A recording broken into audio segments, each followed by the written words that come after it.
이번 강의는요, 산업안전 산업기사입니다. 언제 시험을 봤냐 그랬더니 2022년 10월 23일입니다. 오늘 1부와 2부 중에서 2부 시험이 되겠습니다. 그래서 통상적으로 그냥 비번노라 그러는데 비번노는 여러분이 시험 보기 직전에 우리 한국산업인력공단 임의로 벌써 컴퓨터에 내장시켜 두었고요. 시험 시간은 몇 문제? 9문제에 60분 동안 봅니다. 시험 문제수는 9문제, 배점은 45점이 되겠습니다. 이 그림을 보니까 김치 공장에서 여러 사람들이 배추를 이제 씻는 모습을 생각하면 되겠습니다. 그런데요, 배추 씻는 거와 뭔 관계가 있냐 이 문제가 1번 보겠습니다. 산업안전보건 법령상 근골격 질환은 뭐예요? 바로 우리는 물건이라든지 뭐 일을 할 때 단순 반복 동작을 계속해서 할 때 일어나는 것이 근골격계 질환이죠. 그러니까 배추를 계속 씻고 앉았다 섰다 손을 이렇게 움직이면 바로 뭐예요? 근골격계 질환이 되는 거예요. 근골격계 질환 예방관리 프로그램 시행과 관련해서 간로안에 적당한 것을 쓰셔야 돼서 이거는 한 번이라도 봤으면 되는데 안 보면 이것도 어려운 거예요. 근골격계 질환은요, 산업재해보상보험법 시행령에 뭐 별표 3, 제2호, 가목, 마목, 12호 라목에 따라 업무상 질병으로 인정받은 그런 연간 몇 명이냐 그러면 10명이에요. 10명 이상 발생한 사업장 또는 역시 5명이라도 발생한 사업장으로서 그 비율이요, 근로자의 10% 이상의 경우는 뭐를 받아야 된다? 예방관리 프로그램 관련해가지고 간로안에 이렇게 해야 돼요. 그럼 다시 말하면 근골격계 질환 그 예방 프로그램을 교육을 이수해야 된다. 이 말 해야 된다는 거죠. 왜?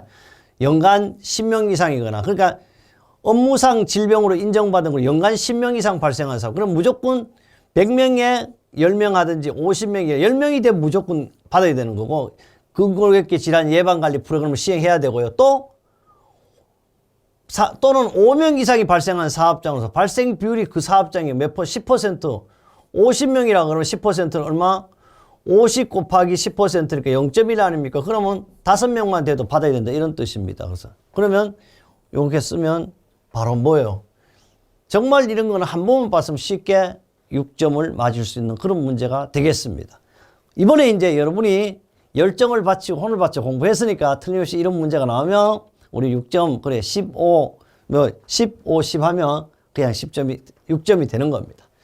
두 번째입니다. 이 두 번째는요, 이 배관 작업하는 작업자가 이제 보호구를 착용하지 않는 상태에서 작업을 하다가 이렇게 떨어지는 모습인데요. 근데 실제는 문제 내용은 조금 차이가 있어요. 산업안전보건법령상 하학설비, 그 부속설비입니다.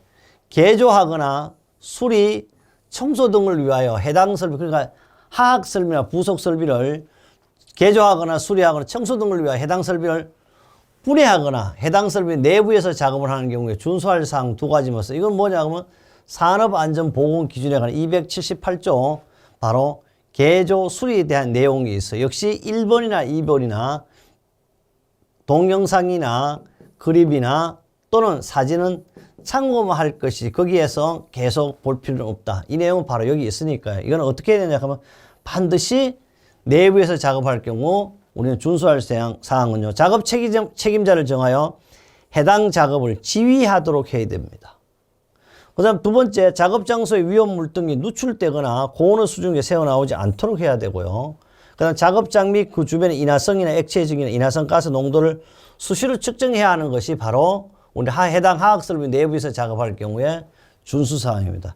지금 이 시험 문제는 두 가지 나왔어요. 그러나 세 가지를 쓰셔가지고 6점이 될 수도 있으니까 이거는 세 가지 모두를 여러분 기억하셔야 돼요. 근데 실제 여러분 한 7년치 있잖아요. 한번 정리해 보세요. 불과 몇 문제 안 됩니다. 그래서 우리는 필답형 있잖아요. 설령 15점 맞으면 좀 그렇지만 20점만 맞아도 작업형 보면 틀림이 합격도 또 15명 맞았다 그래도 응시 안 할 필요 없어 하시면 됩니다. 그래서 바로 우리는 작업형에서 대부분 만점 맞아서 합격하는 경우가 많습니다. 여러분 카페 같은 거 읽어보면 나오잖아요. 그 다음에 세 번째 문제는 우리 1부에도 나왔던 문제예요. 이거는 화학 실험실에서 우리는 실험을 하고 있는 장면이라고 생각하시면 되겠고요. 3번을 보니까 산업안전보건법령상에 관리 대상 유해 물질을 작업하는 작업. 아까는 뭐 DMF가 어떻게 디메틸 프로마이드였죠. 프로마이드. 작업장에 보기 쉬운 장소에 게시해야 하는 사항을 3가지만 쓰셨단 그 밖에 근로자의 건강장애 예방 가능한 사항을 제외한 항상 이 문제가 나오죠. 이거는 어디에서 출제된다?